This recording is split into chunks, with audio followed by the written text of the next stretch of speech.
Meu nome é Maria Eduarda Marinho de Souza, eu sou acadêmica da 6ª fase, sou membro do Centro de Ciências Jurídicas, aqui com vocês, sou também membro do Centro Acadêmico. E agora a gente vai começar a primeira palestra, né, do período da tarde. Vamos contar com a presença da professora doutora Vera Regina Pereira de Andrade, também com os comentários da advogada e professora Camila Damasceno e da advogada Pietra Lima. Assim, tenho a enorme honra de apresentar a nossa palestrante, Vera Regina Pereira de Andrade.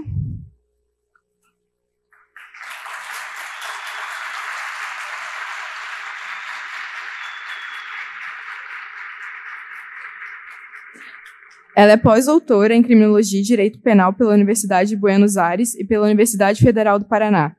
É professora visitante no Instituto Internacional de Sociologia Jurídica de OIT, na Espanha, doutora e mestre em Direito pelo Programa de Pós-Graduação em Direito da Universidade Federal de Santa Catarina, especialista em Direito pela Universidade de Santa Cruz do Sul, bacharel em Ciências Jurídicas e Sociais pela Universidade Federal Santa Maria. É professora titular aposentada da nossa universidade. Ainda visando contribuir com comentários e questionamentos, com muito apreço, convido a doutora Camila Damasceno.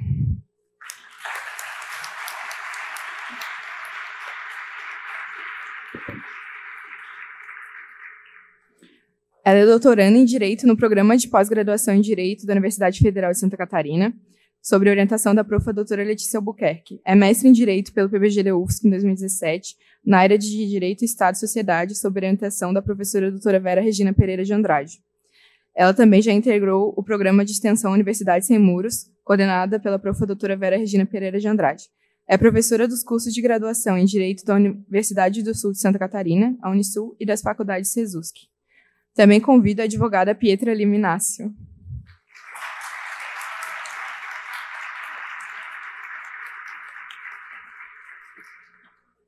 É advogada integrante da Comissão de Direitos Humanos da OAB Santa Catarina, mestranda na Universidade Federal de Santa Catarina, na linha de pesquisa Controle Social e Sistemas de Justiça, bolsista da FAPESC, graduada em Direito pela Universidade Federal de Santa Catarina, membro fundadora do Grupo de Criminologia Crítica Vera de Andrade e conselheira da Comunidade na Execução Penal de Florianópolis. Sem maiores delongas, passo a palavra à doutora Vera Regina Pereira de Andrade.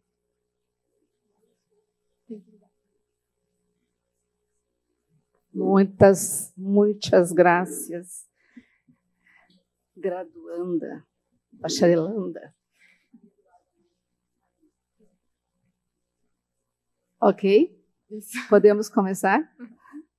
Bom, obrigada, Maria Eduarda Marinho. Na tua pessoa, eu quero inicialmente cumprimentar a todos os integrantes do CACHIF, a todos os integrantes, a todos os participantes deste 16º da Faculdade de Direito da Universidade Federal de Santa Catarina. Quero cumprimentá-los com muito carinho, com muita alegria e cumprimentar também de modo muito especial as minhas companheiras de mesa, Pietra, Inácio e Camila Damasceno, que junto com a Maria Eduarda representam aqui, né, simbolizam a potência das mulheres da Universidade Federal de Santa Catarina em nível de graduação, de mestrado e de doutorado. E tem nesta mulher uma fã, né, uma entusiasta da sua trajetória, dos seus compromissos e da sua militância. Eu estou muito feliz de estar aqui. Agradeço ao CACHIF pelo carinho desse convite, pela confiança desse convite, lamentando, né, desde já que a professora Ana Bechara não está conosco, mas não faltarão outras oportunidades para que esse encontro aconteça. Eu quero dizer que sou uma UFSCiana apaixonada. Eu cheguei à Universidade Federal de Santa Catarina muito jovem para cursar mestrado em Direito. Pretendia voltar ao Rio Grande do Sul, minha terra de origem, para exercer a magistratura, e a paixão pela academia, né, me seduziu de uma tal maneira que eu me radiquei aqui. Eu sou uma migrada, né, que encontrou na academia um espaço de militância e um espaço de trabalho que desse vazão, né, a uma das grandes lutas necessárias na área do direito, que é a luta antipunitiva. Aqui, então, eu construí todo um trabalho no campo da criminologia, a várias mãos, com pessoas que me chegaram do Brasil inteiro, que são os meus orientandos, meus alunos, os meus amigos, e com quem eu caminho até hoje, né? Não nos descolamos das raízes, pulamos para as asas e seguimos aí fazendo muitos projetos.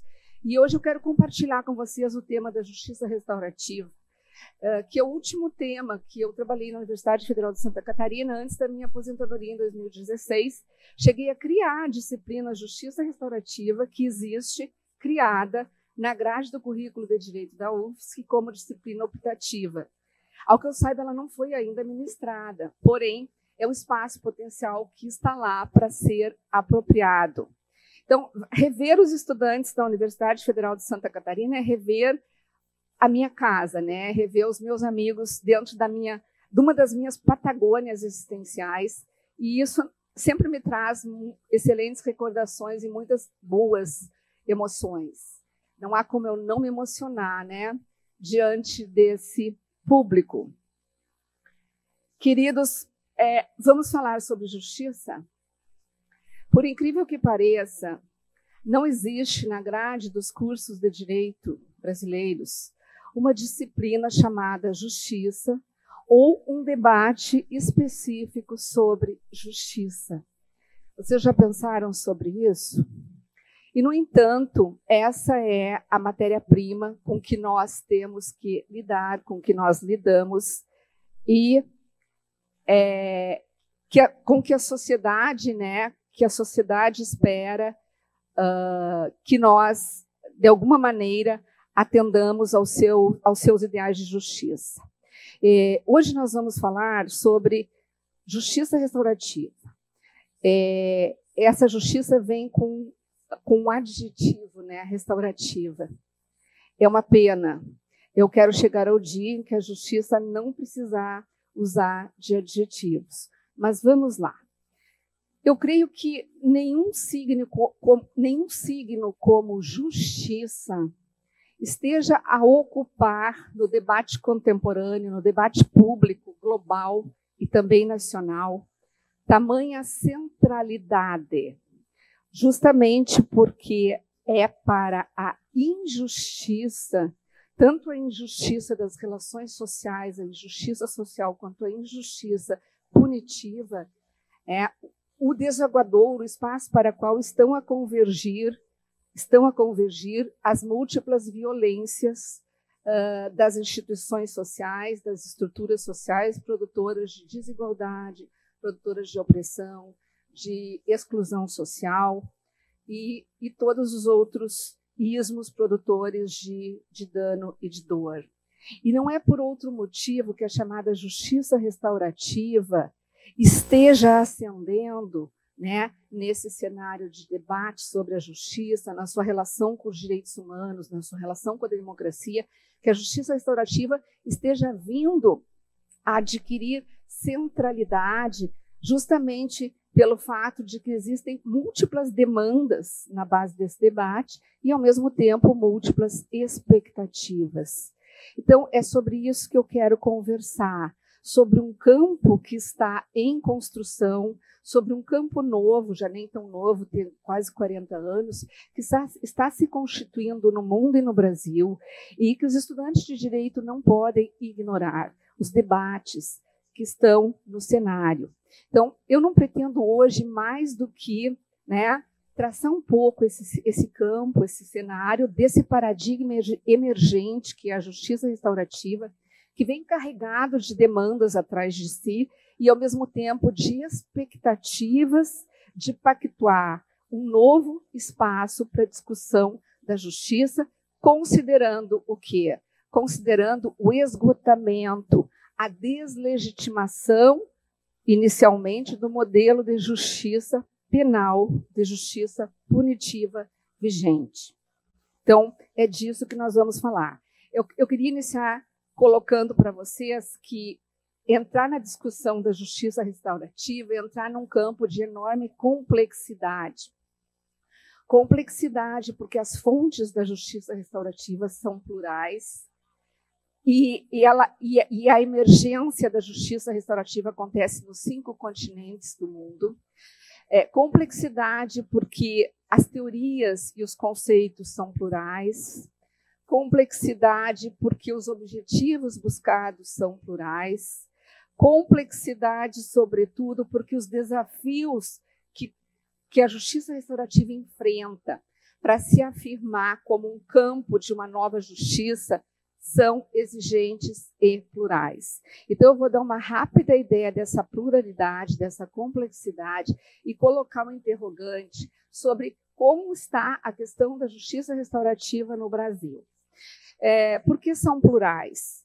Porque, se nós formos estudar a emergência da justiça restaurativa, nós vamos iniciar com algumas conclusões muito fundamentais que constituem o ponto de partida da nossa análise. Eu me preocupo muito com muitas análises bastante reducionistas que existem da JR. A minha fala vai no sentido de chamar atenção para esses reducionismos que nós devemos evitar já de saída. Então, as fontes são plurais por quê? Porque o que nós conhecemos como justiça restaurativa emerge como movimento social plural a partir da década de 70, nos vários continentes do mundo, a partir de práticas restaurativas que, lá na origem, são diversas também, que são práticas que vão desde os encontros entre vítimas e ofensores, encontros nas tribos indígenas, encontros nas tribos africanas, encontros nos clientes do sistema de justiça em sua relação com outras culturas, mediação, conferências familiares. Então, nós temos um conjunto de práticas que vem se colocando, práticas alternativas de resolução de conflitos, junto com demandas de movimentos sociais, como movimentos feministas, movimentos negros, movimentos dos povos originários, movimentos antirracistas, movimentos LGBTQIA, todos eles questionando o quê? Questionando as diferentes violências do sistema penal, questionando o racismo, questionando a incapacidade do sistema penal atender as demandas das mulheres, atender as demandas das comunidades indígenas, questionando a incapacidade do sistema de dar respostas positivas às vítimas, questionando as violências seletivas e estigmatizantes, racistas, classistas, sexistas do sistema penal. Então, e ao mesmo tempo, as fontes, nós temos que incluir entre as fontes as teorias, a criminologia crítica, as teorias abolicionistas, a vitimologia, o comunitarismo. Então, essa reunião de práticas, de teorias, de movimentos sociais, aliadas às tradições religiosas, às tradições espiritualistas, que também estão na base do movimento, vão nos dar, uma ideia clara de que isso depois vai se traduzir em pluralidade de concepções também. Tá? Então, a justiça restaurativa nasce na convergência desse amplo conjunto de contestações num período de crítica histórica, que é a década de 60 para 70, num período de crise do bem-estar social, num período de mudança de paradigmas em várias áreas sociais, e ela vem com essa pegada, então, de convergir para uma mudança no modo como fazemos justiça. E o núcleo, como estou tentando colocar, é a crítica à violência do modelo punitivo existente. Por um lado, excesso de violência, excesso de encarceramento, excesso de morte no funcionamento dos sistemas penais, especialmente latino-americanos, e incapacidade de dar, por outro lado, déficits nas respostas positivas, tanto aos autores quanto às vítimas, incapacidades funcionais da pena cumprir suas funções e das vítimas terem uma efetiva proteção ou prevenção dos conflitos através do sistema penal. Ou seja, excesso de violação, no que diz respeito para nós, de direitos humanos. E esse sistema penal convertido numa máquina de moer gente. No Brasil, nós temos em torno de 800 mil pessoas criminalizadas entre provisórios e definitivos. Nós temos mais de 150 mil presos em domicílio. Nós temos milhões de mandados de prisão expedidos e não cumpridos, que fazem com que a clientela criminalizada ultrapasse 1 milhão. Nós somos o 4º país do mundo que mais criminaliza, num vergonhoso ranking de uma criminalização indecente. Nós temos as masmorras prisionais mais violentas e fétidas do mundo. Então, nós estamos no ranqueamento da indecência punitiva, no ranqueamento da vergonha punitiva.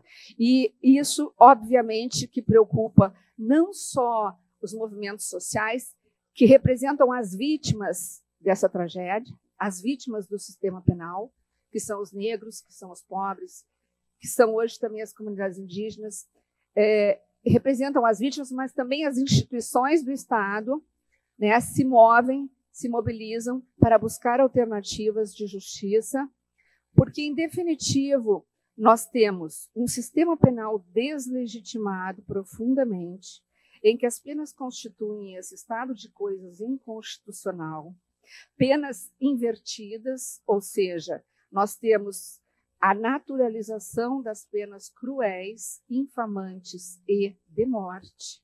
Os estagiários, os alunos de direito, têm que ter o seu choque de realidade conhecendo as prisões, né? E, no entanto, eles estão protegidos por múltiplos muros, já que eles têm uma formação em preto e branco dos códigos, sem acesso à tragédia prisional, salvo escassos estágios que os levam para visitas às instituições de controle, e essa tragédia da morte, do genocídio, dos maus-tratos, da violação de direitos, está mais visível nas prisões e no aparelho policial. No entanto, ela é transversal e ela é constituída por todos os filtros do sistema, não imunizando o Ministério Público, o Judiciário e nenhuma das agências, e, portanto, não nos imunizando e não nos desresponsabilizando. Estamos diante de uma das maiores tragédias que ameaça a nossa inconclusa democracia. É a pena, estudantes, é a pena feito guerra, é a pena feito paradigma de construção e exclusão de inimigos. Isso nos interessa, isso está no centro da nossa formação jurídica, isso tem que nos interpelar. Portanto, a inconstitucionalidade, a ilegitimidade, a deslegitimação da pena, do modelo punitivo, deslegitima o Estado também como seu titular, porque o Estado está no banco dos réus, porque o Estado mata direta ou indiretamente, né? O Estado é o grande carrasco contemporâneo que, através de seus técnicos, expõe esses técnicos no campo de batalha e não dá também garantia às suas vidas, de maneira que a letalidade policial, né, e não apenas a letalidade de autores e vítimas, é um problema grave para a nossa democracia. Esse quadro nós vimos estudando há 50 anos e existe um acúmulo muito, muito, muito importante sobre tudo que escrevemos a esse respeito. Então, a justiça restaurativa se confronta a esse status quo, né, vai confrontar no mundo esse status quo, obviamente com mais preocupação naquelas sociedades em que os sistemas penais estão mais duros, que o genocídio gotejante, do qual vai falar o Zaffaroni hoje à noite, né, é mais visível.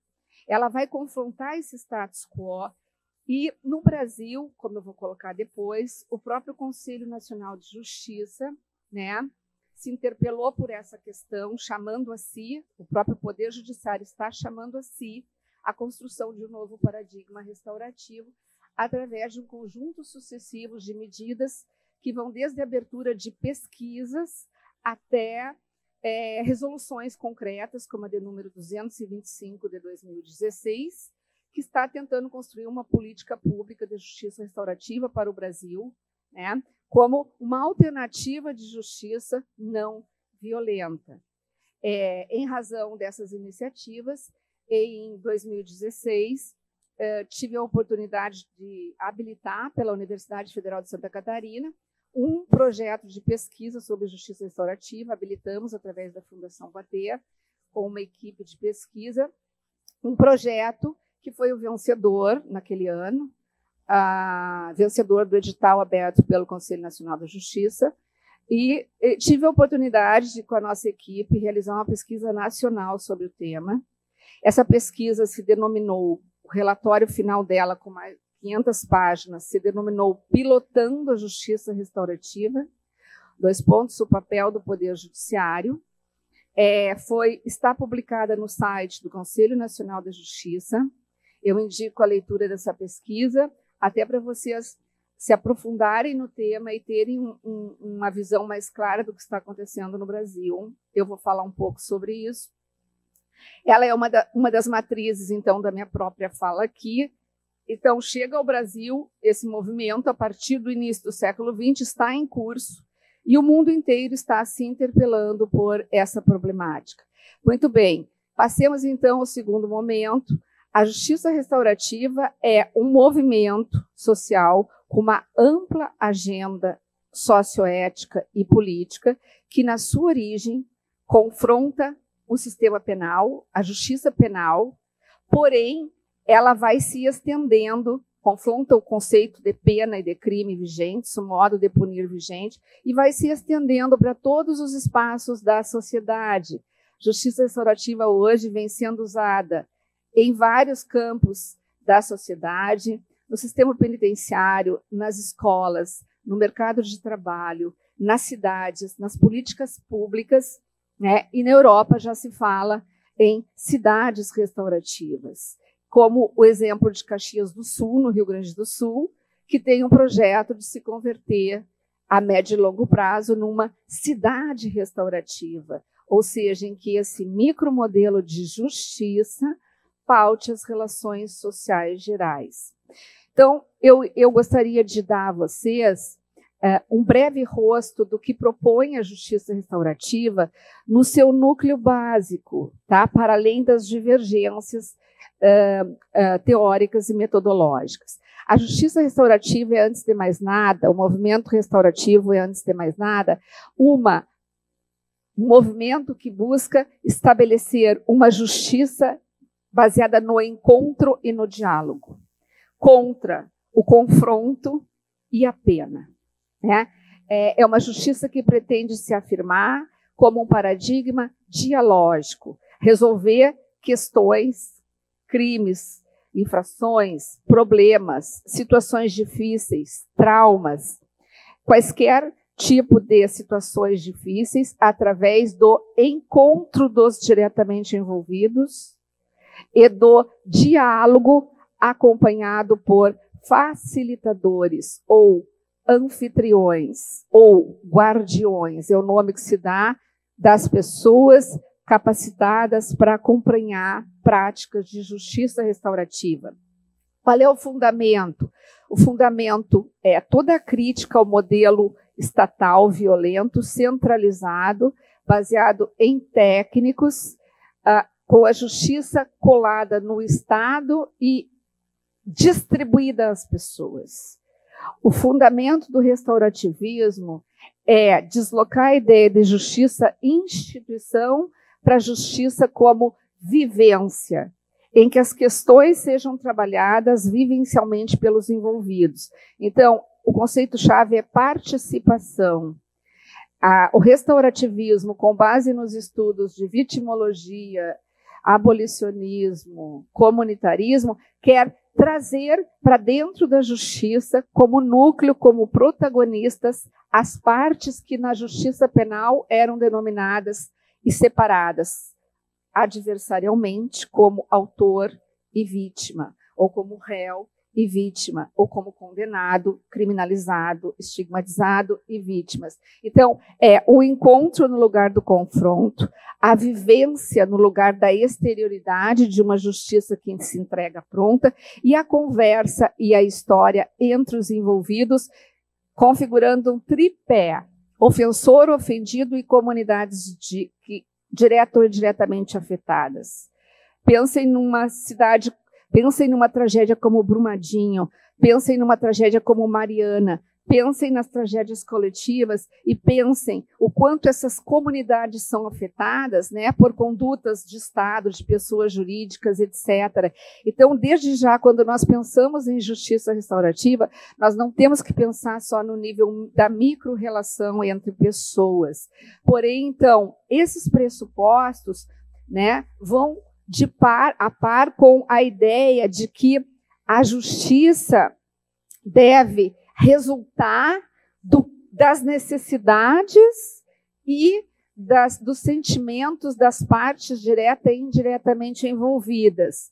Com isso, o que a justiça restaurativa faz é valorizar a comunicação social, o processo de relação social, e buscando relações não violentas. São todos os pressupostos antitéticos em relação à justiça estatal. Isso, de maneira alguma, quer dizer que nós podemos olhar ali e dizer, essa justiça é ideal. Não, ela é dificílima.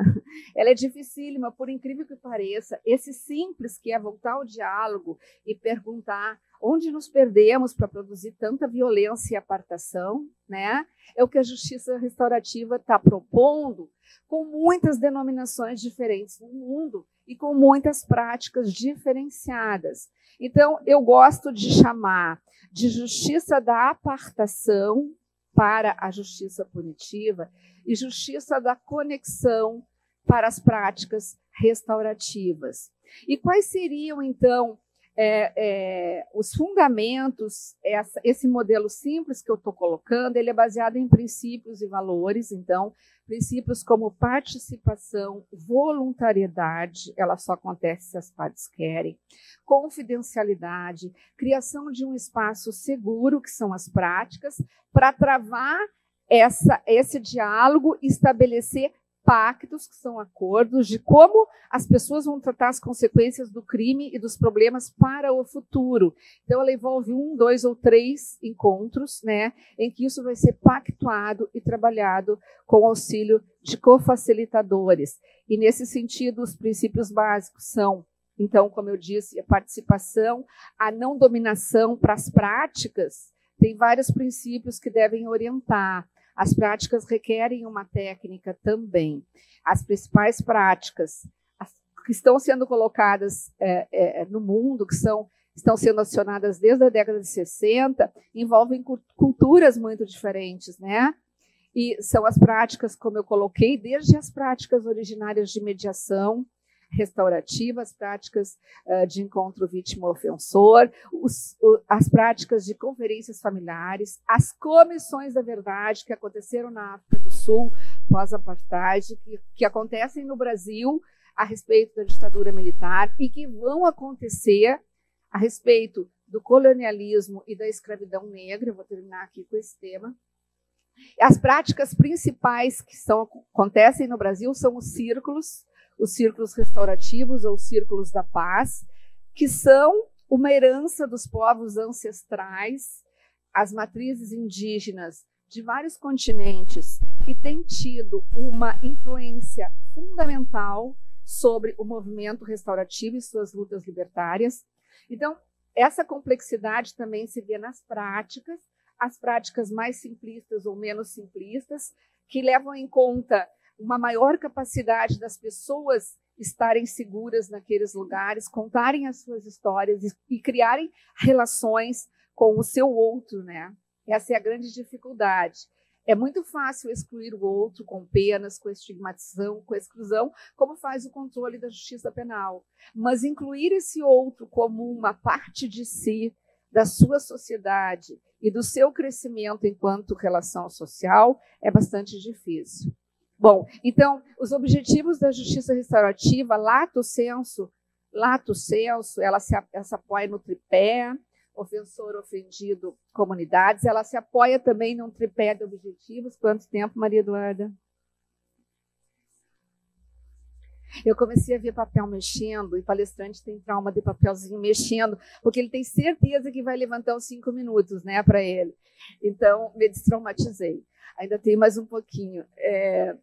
Cada vez eu me organizo para falar menos, né, gente, para não também cansar vocês e vocês poderem debater com a gente.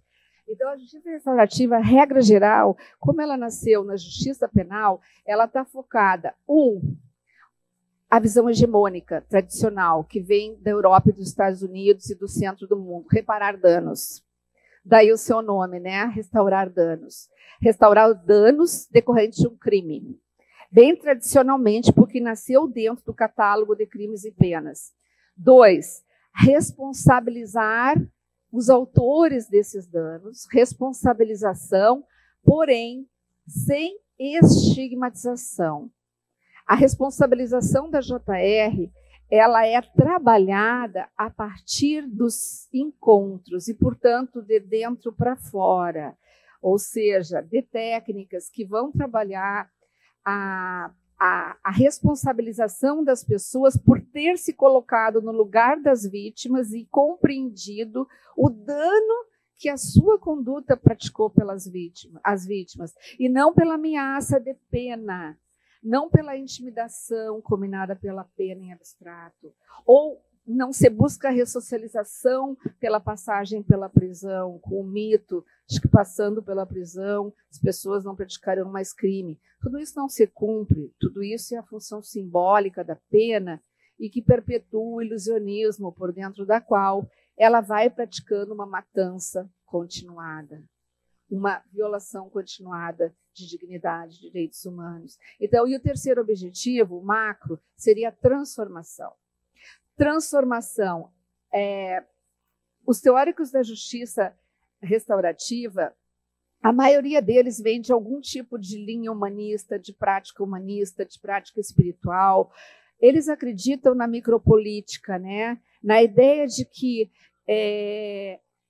criar um modelo de justiça que parta da superação da pena, que esse modelo possa ir se espraiando pela sociedade para todas as relações sociais. E tanto que as ferramentas, né, para trabalhar a JR são ferramentas com as quais eu posso trabalhar e trabalho a relação com as minhas filhas, a relação com a Camila, a relação com a Duda, a relação com a Pietra, a relação com os meus estudantes. Então, nos meus últimos anos de UFSC, eu comecei a trabalhar com os meus alunos em sala de aula o método restaurativo. Os círculos, nós trabalhávamos em círculos, nós fazíamos aulas dialogais, nós fazíamos aulas usando ferramentas da comunicação não violenta, né? E as minhas aulas, a Camila, não sei se chegou a pegar essas aulas, bastão da fala, todos os instrumentos simbólicos, a seriedade com que isso tem que ser trabalhado, os efeitos maravilhosos disso. Então, enfim, a ideia é que a justiça restaurativa, em princípio sendo uma justiça de superfície, né, que ela começa no nível interindividual, que ela possa ganhando toda o formato das relações sociais. Então, nós podemos trabalhar JR não apenas depois que os problemas aconteceram, mas antes, trabalhando a comunicação entre as pessoas de forma não violenta e sem nunca esquecer as desigualdades, as hierarquias, as opressões, as fraturas de classe, as fraturas de raça, as fraturas de gênero e sexualidade, as fraturas de nacionalidade, as fraturas de etariedade, as fraturas de espécie, que é o tema que eu vou colocar daqui a pouco, porque é um movimento, então, que tem ferramentas muito potentes e que está em curso. E eu gostaria de passar logo para a questão do Brasil. Não existe, então, em se tratando de um paradigma emergente, nós estamos num grande laboratório, no sentido de que nós estamos vivenciando as experiências de justiça restaurativa. Né? Nós viajamos por todo o Brasil ao longo dos anos de 2016 e 2018, fazendo essa pesquisa. As pesquisadoras que foram a campo fomos eu e a professora Aline Pedra Jorge Birol, unicamente nós duas. Nós fizemos 7 regiões, nós fizemos 17 cidades e mais de 23 unidades jurisdicionais, estudando diferentes programas de justiça restaurativa, né? No momento em que os programas de justiça restaurativa adquirem enorme expansão no país. E hoje, transcorridos apenas 4 anos, todo o Brasil, todos os estados da federação já têm seus programas de justiça restaurativa sitiados nos tribunais de justiça. Então, esse relatório, ele descreve tudo isso minuciosamente. Mas o que eu quero colocar é que cada sociedade, cada sistema de justiça parcial, ao receber ao se propor uma abertura para esse paradigma, vai ter que fazer escolhas. Como fazer?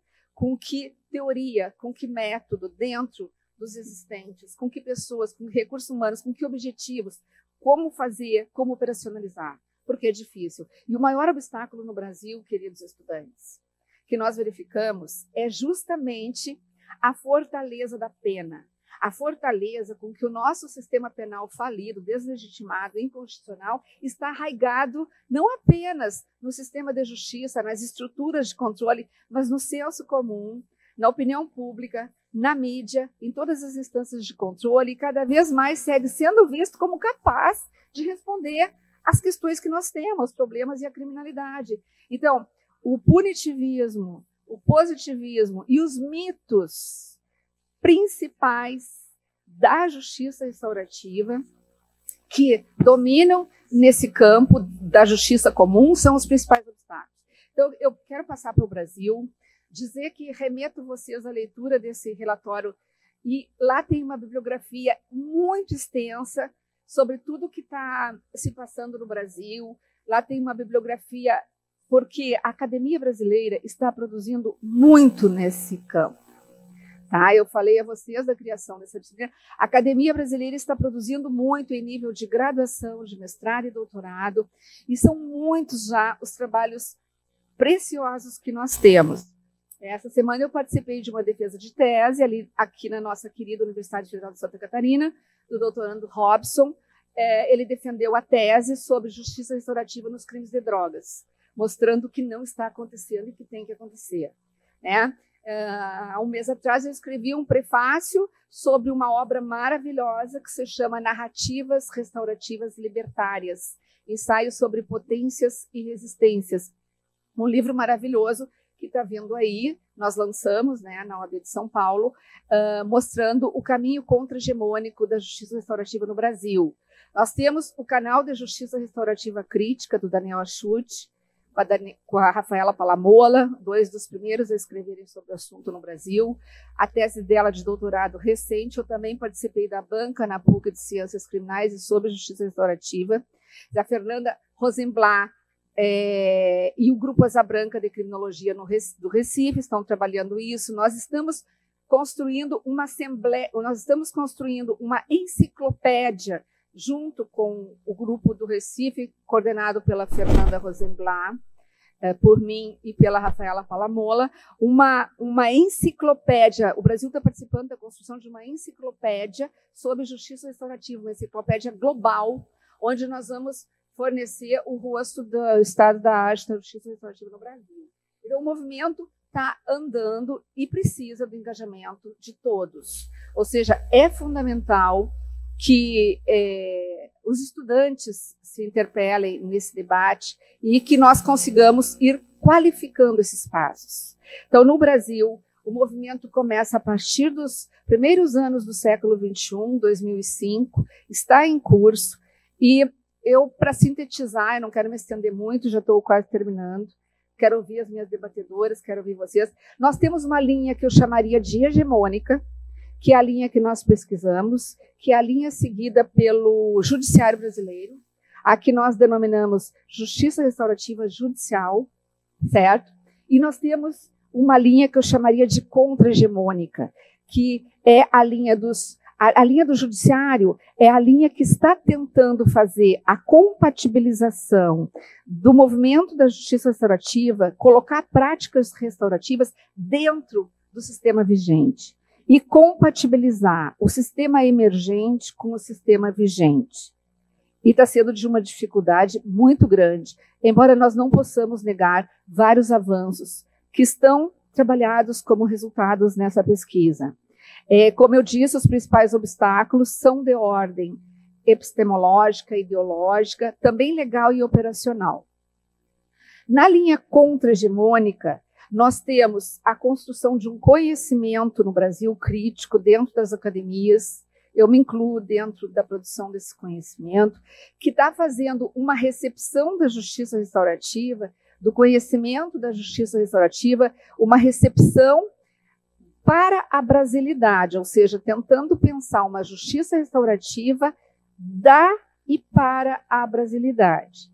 aquilo que nós chamamos sulliar a justiça restaurativa. Nos inserimos nesse movimento a partir das nossas condições concretas de existência, das nossas injustiças estruturais. Então, nessa perspectiva da contra-hegemonia, não bastaria simplesmente incluir justiça restaurativa no sistema de justiça sem uma ampla discussão social da justiça no Brasil. Tem uma discussão dos pilares produtores da nossa injustiça social, que são a colonização, o latifúndio escravocrata, né? O patriarcado, o escravocapitalismo contemporâneo e o escravocapitalismo neoliberal contemporâneo. Ou seja, dentro das estruturas capitalista, racista, sexista, especista, é que nós temos que fazer a discussão. E isso inclui, gente, um debate profundo sobre essas estruturas que nos trouxeram as injustiças que estão naturalizadas hoje. Não há como falar em justiça restaurativa no Brasil sem torná-la um debate macro, quer dizer, sem discutir racismo, sexismo, patriarcalismo, sem fazer um acerto de contas com o passado, no sentido de fazer o acerto de contas, sobretudo com a escravidão, com as ditaduras e com os sistemas econômicos e políticos excludentes. Nós não chegamos a essa injustiça apenas pelas mãos do sistema de justiça ou penal vigente, que é um nível superestrutural, que reproduz o nível estrutural. Então, o debate que está sendo colocado nesse momento em nível contra-hegemônico é ocupar os espaços ambíguos da justiça, do movimento restaurativo, ocupá-los a favor dos processos emancipatórios e de construção de ferramentas e métodos para trabalhar relações com resultados justos. Então, construir mecanismos micro, mas a partir de uma leitura macro, né? E nesse sentido, então, eu sempre tenho dito, dissertamos isso no relatório, de que no Brasil, adentrar no debate sobre justiça restaurativa requer, como ponto de partida, a superação daquilo que nós identificamos como os principais mitos já consolidados no senso comum dos juristas, já consolidados no senso comum dos políticos sobre justiça restaurativa. E são 5. Primeiro, superar. A gente tem que começar dizendo aquilo que a JR não é, para entender o que ela pode vir a ser, as suas possibilidades e limites. Ela não é um método de resolução de conflitos, pelo amor de Deus. É um modelo de justiça autônomo, vivencial, dialógico, participativo, que busca empoderamento das partes para decidir com autonomia seus conflitos e sem que isso se converta em um novo mecanismo de controle social. A justiça restaurativa é baseada em princípios, valores e, sim, técnicas. As técnicas é uma dimensão do fazer, tá? E o excesso de valorização do momento método esvazia toda a espiritualização, a politicidade da justiça restaurativa. 2, ela não é uma alternativa de resolução de conflitos. A justiça restaurativa no Brasil, ela não está conseguindo ser nem uma alternativa processual, embora dentro da justiça restaurativa judicial esta possibilidade hoje esteja colocada pelo artigo 1º, parágrafo 2º da resolução 225 do CNJ. Ela não tem sido aqui uma alternativa sequer ao processo penal ou infracional, porque apesar dela estar permitida, os programas na prática estão muito tímidos em levar isso adiante, muito receosos, devido à certeza de que só a pena resolve, a ideologia punitiva como obstáculo. Ela não tem sido alternativa ao encarceramento, que seria o grande objetivo para a redução dos danos da violência do sistema penal brasileiro, e muito menos ela é ou tem sido uma alternativa global à justiça punitiva, mas ela aspira a ser isso. Então, é totalmente equivocado dizer que ela é uma alternativa à resolução de conflitos. Ela é um modelo emergente de justiça que está em construção com parâmetros exigentes de justiça vivencial, desmonopolizando o Estado e empoderando as partes e as comunidades. Terceiro, ela não é uma justiça célere, justamente porque ela é uma justiça exigente, se nós formos respeitar os seus fundamentos e a sua linha de ancestralidade e historicidade nas fontes plurais. Ela não é agente, não é célere. E, portanto, quarto lugar, ela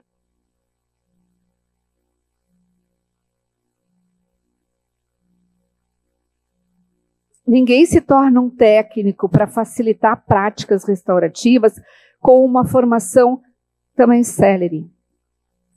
Para nós nos habilitarmos a essa justiça, nós precisamos um caminho igualmente cuidadoso e exigente, que inclui um caminho teórico, um caminho vivencial, um caminho técnico, né?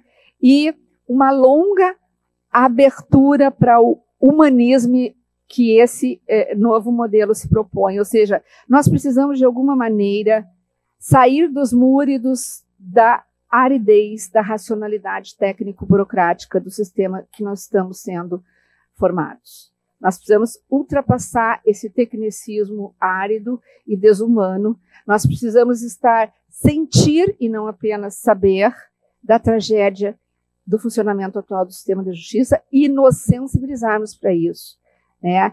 Com entrega que vai muito além da nossa escolha funcional dentro de um mercado de trabalho capitalista. Tá? E, por último, a justiça restaurativa não é de maneira alguma, ela não veio para se aplicar apenas aos crimes leves.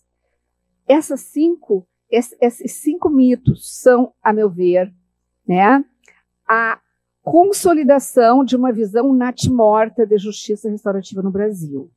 Então, nós chamamos atenção para a enorme necessidade de levarmos a sério esse debate, superando seus mitos primordiais, avançando e pensando a brasilidade. Este é o convite que nós queremos fazer aos estudantes de direito, às pessoas da rua, aos movimentos sociais, e dizer o seguinte: a justiça restaurativa não tem donos, é um caminho de um movimento para a construção de relações mais saudáveis e justas diante da falência, né, irreversível do otorrinco punitivo que nós temos. Estudantes, muito, muito obrigado. Parabéns por vocês estarem aqui reunidos nesse debate. Foi uma alegria poder falar a vocês, todas e todos, nesta tarde. Obrigada mesmo.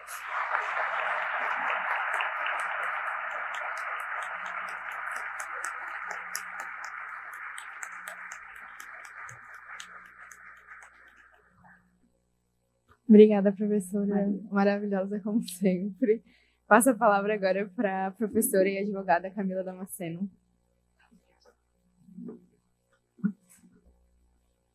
Alô, alô, me ouvem? Então, primeiramente, eu queria desejar uma boa tarde a todas e a todos os presentes, sobretudo para a nossa queridíssima, né, professora Vera Andrade. Também queria cumprimentar especialmente as alunas e os alunos do Centro Acadêmico, né, aqui representado pela nossa querida Maria Eduarda, né? Queria cumprimentá-los pela organização desse evento, e estar aqui hoje é um momento de muita alegria, de muito orgulho para mim, considerando que desde muitos anos atrás, desde do meu primeiro ano da graduação, eu sempre participo do Congresso de Direito da UFSC, né, sempre participei ao longo de todas as edições, e sempre foi um momento de muitas descobertas, né, de muito aprendizado. E eu fico muito feliz também, né, em ver que o Congresso de Direito da UFSC, ele resiste, né, apesar dos muitos ataques que a universidade pública vem enfrentando diariamente. Inclusive, né, é importante a gente ressaltar que nesta semana em que a gente está tendo a realização desse evento, é justamente a semana em que os nossos legisladores, né, colocaram em pauta um projeto para atacar a gratuidade das universidades públicas. Então, é muito importante a gente ressaltar que esse congresso está acontecendo aqui público, gratuito, para todos os estudantes, e isso só é possível porque as nossas universidades são públicas e gratuitas. E também queria ressaltar, como é curioso, que nós estejamos realizando, esse evento aqui no auditório da Assembleia Legislativa de Santa Catarina, que é um espaço que já foi, em vários momentos, palco para esses ataques contra a universidade pública. Até pouquíssimos dias atrás, nós tivemos aqui na Assembleia uma moção de repúdio à consulta pública que elegeu o professor Irineu como reitor da universidade. Então, é importante a gente deixar claro, que nós também estamos ocupando esse espaço, A universidade pública e gratuita, ela resiste, apesar de todos esses ataques diários. Enfim, é uma enorme satisfação para mim ter a oportunidade de compartilhar essa mesa com a minha queridíssima professora Vera Andrade, a quem eu nutro um carinho sobrenatural. Também a Pietra, a que eu já conheci há alguns anos, que também é uma aluna incrível, muito dedicada, e também está aqui, com todos vocês. A professora Vera, ela sempre tem essa capacidade, de nos fazer refletir, nos fazer questionar com as suas falas. Ela sempre faz essas falas muito emocionadas, falas que nos fazem trazer os nossos sentimentos à tona, a gente não fica apenas naquele ponto da racionalidade, porque ela mexe, com os nossos sentimentos, e ela sempre nos faz questionar essas estruturas já consolidadas, as injustiças, as desigualdades sociais. E eu me lembro muito bem que, alguns anos atrás, eu conversava com a professora Vera quando ela começou o seu percurso pela justiça restaurativa, e ela me disse que ela já não estava mais satisfeita em apenas diagnosticar, em apenas denunciar, essas mazelas, essas injustiças sociais. Ela queria fazer alguma coisa para mudar essa realidade. Ela não queria mais apenas falar para a gente que, olha, o sistema penal ele é um sistema de injustiça. A pena ela é injusta, a pena ela é racista, o sistema penal ele reproduz as desigualdades. Claro que esse trabalho de denúncia, e diagnóstico ele é fundamental, que é o que a professora Vera fez ao longo, de toda a sua trajetória.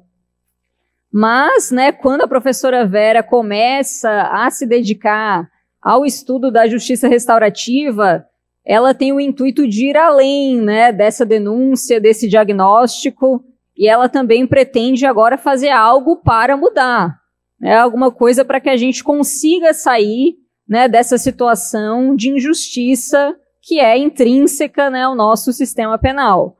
E esse é um grande questionamento que nós, que nos dedicamos ao estudo das desigualdades do sistema penal, é algo que sempre nos acompanha, Eu me lembro das minhas primeiras leituras sobre criminologia crítica, em que, lendo a professora Vera, lendo Barata, lendo esses autores que nos denunciam essa situação de injustiça, a gente sempre fica pensando, mas o que fazer?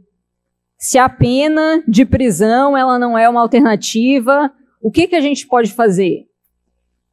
E quando a professora Vera ela traz para nós a justiça restaurativa, ela vai trazer uma mudança de paradigma, uma forma da gente sair daquele paradigma punitivo, daquele paradigma da punição, da retribuição, que já nos acompanha, há muitos anos, e agora a gente tenta pensar num paradigma de restauração.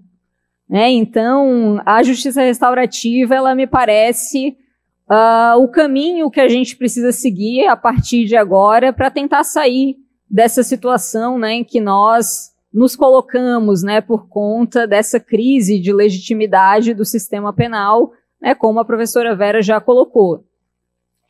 Aqui eu não vou me alongar muito, né, até porque, né, a professora Vera, que é a nossa estrela, né, da tarde, só estou aqui, né, para fazer alguns comentários e perguntas, né, sobre as falas da professora Vera. Mas eu queria, então, pegando aqui um ponto, né, que foi trabalhado pela professora, né, sobre a questão da comunicação não violenta. Né, quando a gente vai se dedicar à justiça restaurativa, a gente sempre passa, né, por essa questão da comunicação, né? A gente sempre tenta superar essa maneira violenta, essa maneira punitiva, como a gente lida com as questões em geral, né? E por isso que a justiça restaurativa se baseia nessa ideia da comunicação não violenta. Mas pensando um pouco no momento atual, né, que o nosso país vem vivenciando, então eu queria dialogar aqui um pouco, né, com a professora Vera, para saber, assim, se a professora entende que no momento atual, né, que nós vivenciamos, né, que é um momento de extrema violência, né, é um momento em que a violência, ela talvez tenha saído do armário, né? Quando a gente olha para as últimas eleições, quando a gente olha, né, para muitos dos nossos políticos, quando a gente olha para as ações policiais, né, que é algo que já vinha de muitos anos atrás, mas agora, através principalmente das falas dos nossos políticos e da recepção dessas ideias, né, por boa parte da sociedade, me parece que essa comunicação não violenta, ela parece cada vez mais distante. Não, eu não concordo, né, que a justiça restaurativa seja uma utopia. Eu entendo, assim como a professora Vera, que ela é sim o caminho, né, que nós devemos trilhar para conseguir superar essa crise. Mas eu fico realmente angustiada, né, com o momento atual que nós vivenciamos, né? E queria saber, então, um pouco da professora Vera, o que ela acha, né? Considerando o nosso panorama atual, né, um panorama de um governo autoritário, com diários ataques à democracia, inclusive agora uma proposta reacionária de um plano para a nação, né, que estenderia esse governo autoritário por mais alguns anos, inclusive com a proposta, né, do fim da gratuidade das universidades. Queria saber como é que a professora acha que a justiça restaurativa poderia aparecer nesse momento, talvez para a gente tentar contornar, né, essa situação de violência. E além disso, eu não sei se eu faço várias perguntas em bloco, ou se a gente dialoga assim. Oi? Vai abrir para eles? Tá bom. Mas aí eu faço várias perguntas agora de uma vez, assim. Além disso, né, eu queria saber da professora Vera, puxando aqui um pouco para o meu lado, né, as minhas pesquisas são sobre criminalização feminina, né, encarceramento das mulheres. Eu queria saber como que a professora Vera, que é um dos principais nomes nacionais, né, no estudo da criminologia feminista, o que ela acha, né, sobre a utilização da justiça restaurativa nos casos de violência contra mulheres, né, nos casos de violência doméstica ou mesmo, né, de crimes sexuais, considerando que a justiça restaurativa não é uma alternativa, né, apenas para crimes de menor potencial ofensivo, né? E além disso, por fim, né, um último questionamento que eu faço para a professora é em relação à incorporação da justiça restaurativa pelas instituições estatais. Né, a gente sabe que a maneira como o Estado vem recepcionando a justiça restaurativa é muito contrária do que o que foi apresentado pela professora aqui. Realmente, quando a gente vai ver a utilização da justiça restaurativa, por exemplo, nas varas de infância e juventude, a gente percebe que ela está, sim, sendo usada como se fosse um método de resolução alternativo de conflitos. Então, será que isso que a gente chama, né, de justiça restaurativa nos tribunais, efetivamente, é uma justiça restaurativa? Né? E será que, considerando que o Estado, né, ele se encontra no centro dessas injustiças, no centro dessa violência e dessa crise de legitimidade, né, será que a justiça restaurativa poderia realmente ser incorporada pelo Estado? Né, aqui a professora falou muito bem, né, que a justiça restaurativa é algo que antecede o conflito, né, antes mesmo da gente ter a prática de alguma ofensa, a gente já teria que ter uma prática restaurativa na comunidade. Né? Então, será que o Estado tem essa possibilidade, né, de efetivamente incorporar a justiça restaurativa? Então é isso, agora passo mais uma vez a palavra para a professora Vera. Obrigada, Camila, pelos comentários. Eu vou passar agora a palavra para a Pietra, que vai tecer alguns comentários sobre, e depois eu vou abrir para o debate. Oi, gente, boa tarde. Primeiramente, eu quero agradecer o convite do CACHIF, no nome dos meus camaradas de militância, Duda e o Lucas Rigoli. Aproveito também, né, assim como a Camila, para parabenizar a organização pelas escolhas das mesas, né, que foram todas mesas que se colocaram para contribuir na formação de futuros juristas que não compreendam a sua formação e sua atuação de uma forma isolada e burocrática e mecânica, né? E a gente sabe o quanto é preciso ter coragem para bancar esses debates dentro do nosso curso. Então, também ressalto que essa é uma função importante do movimento estudantil, né? De um movimento estudantil que esteja atento às necessidades do povo brasileiro e do papel dos estudantes na construção da universidade necessária e, principalmente agora, né, na defesa da universidade pública. Queria falar também que é uma super responsabilidade falar depois da Vera e depois da Camila, que são pessoas que me inspiram há muito tempo, né, que me acompanham direta e indiretamente. Inclusive, a Camila foi a primeira avaliadora de um artigo que eu fiz há alguns anos e me ajudou muito a me empenhar na pesquisa, assim. E comentando algumas coisas, né, sobre o que foi falado, fica muito claro, né, depois da fala da professora Vera, como é urgente a gente pensar outras formas de justiça, né? Do contrário, a gente vai continuar sendo reféns de um sistema que é violento em todos os seus aspectos, né? E que é violento de uma maneira que a gente não consegue corrigir e reparar. Ele é violento por causa da estrutura dele e por causa da função real que ele cumpre. Então, enquanto juristas em constante formação, a gente precisa compreender, né? E a gente, digo, todo mundo que está aqui, assim, como é nossa responsabilidade social e política participar desses debates e dessa construção coletiva, né?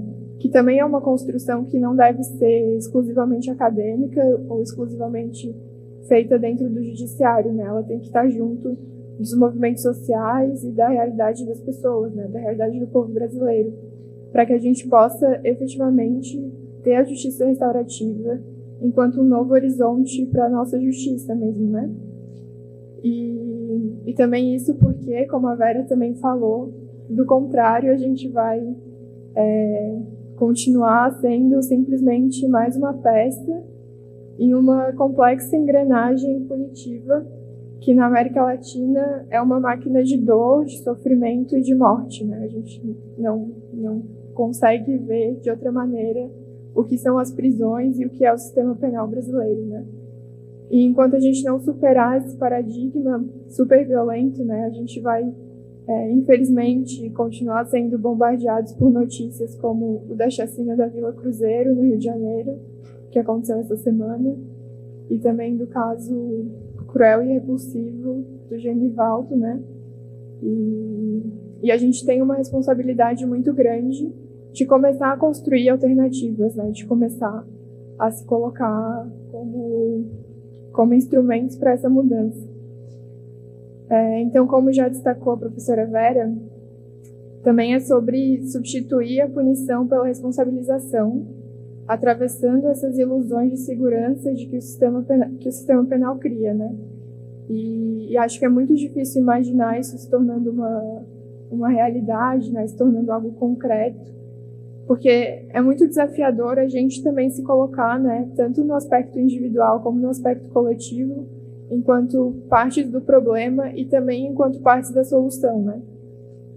A gente está diretamente implicados nesse processo de sair de respostas simplistas para problemas super complexos. E então também queria colocar uma pergunta para Vera, né? Atualmente eu estou pesquisando sobre vitimização de massa, vítimas de crimes do Estado, especialmente em casos de criminalidade ambiental, né? Então, como a Camila também falou sobre comunicação não violenta, sempre que a gente pensa em uma comunicação que seja mais construtiva, a gente fala sobre estar dialogando entre partes iguais, né? Ser capaz de colocar as nossas necessidades, assim. E como a gente pode, então, começar a fazer essa mudança quando a gente está falando de relações que ainda são marcadas por uma diferença enorme de poder, né? Como que a gente vai falar sobre vítimas de crimes produzidos pelo Estado, né, produzidos por empresas, mega empreendimentos, como começar a garantir espaço para que essas vítimas sejam vistas e possam falar e possam buscar e construir a justiça que elas precisam, né? Acho que é isso.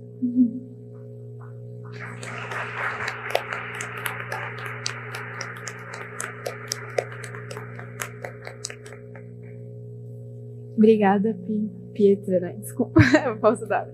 Obrigada, Pietra. Gente, então eu vou deixar a Vera responder elas e depois a gente abre para um bloco de 3 perguntas, tá? Eu quero parabenizar a Camila e a Pietra. Eu gosto muito de vocês. Eu gosto muito mesmo. E admiro muito. E tenho uma convivência já ampla com as duas.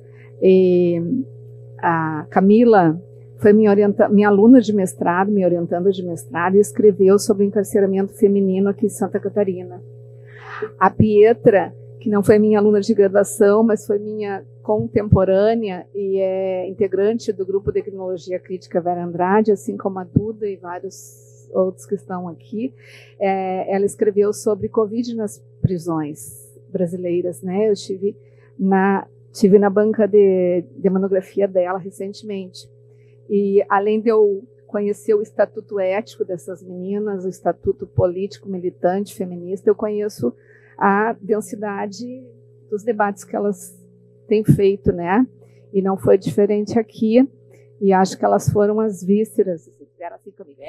Vamos lá nas vísceras do problema que a Vera está trazendo. E acho que foi mesmo. Então, vou falar aqui um pouquinho sobre o encarceramento feminino. O tema levantado é o tema da Camila, e a Camila continua trabalhando sobre mulheres, né, na tese de doutorado dela. Seguinte, a questão da justiça restaurativa, né, aplicada à violência contra a mulher, que é uma grande página dessa discussão.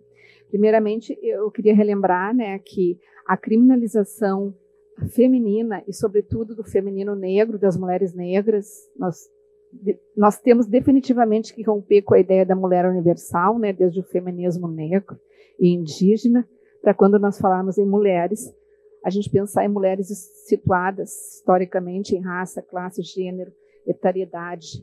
E nós temos que lembrar que a criminalização das mulheres em nível estatístico, 70% da criminalização sobre as mulheres negras é um subproduto do capitalismo neoliberal contemporâneo, que elegeu como método o grande encarceramento, ou seja, a ampliação do encarceramento e do genocídio como controle social.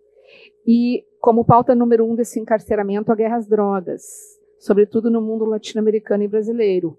E a guerra às drogas é o responsável pelo grande encarceramento feminino e das mulheres negras, que está levando as mulheres para parir seus filhos nas prisões. O boom penitenciário sobre as mulheres se dá com a criminalização seletiva das drogas, né? E o crime de tráfico é o responsável pelo encarceramento feminino majoritariamente. E pela tragédia que esse encarceramento feminino veio a trazer ao já trágico sistema penal, e pelo encarceramento da infância, dos nascituros, e por toda o drama, né, da maternidade e o cárcere, sobre as relações entre mães e filhos que ficaram para trás das prisões, entre as mães que estão dando à luz dentro das prisões, e as violências geriátricas e de filiação que o sistema tem feito com essas mulheres. Então, isso é um problema gritante, urgente para nós criminólogas, que nos interpelamos pela criminologia feminista e pela dignidade dessas mulheres. E, obviamente, que a justiça restaurativa está entrando no sistema penitenciário, ela está sendo feita não apenas em nível pré-processual, lá no input do sistema, mas ela está sendo feita nas prisões também, com mulheres também. Ela também está sendo usada, as práticas de JR, para dar, inclusive, apoio psicológico a mulheres em situações dramáticas de encarceramento com filhos e aos seus familiares, mães e vós que ficam cuidando dos filhos das mulheres criminalizadas. Então, tem todo um trânsito, né, da justiça restaurativa nessa questão muito triste, muito difícil, que é do encarceramento feminino. E, ao mesmo tempo, tem todo um grande debate sobre a viabilidade ou não de aplicarmos a justiça restaurativa a situações de violência doméstica e familiar. Lembrem que eu terminei falando do mito de que a justiça restaurativa apenas se presta para casos leves. Esse é o mito do penalismo. Esse mito é criado dentro do direito penal e do sistema penal, justamente porque a penalidade pesada é o que justifica a sua existência, né? E ele sempre considera que é o titular é a justiça adequada para os crimes graves.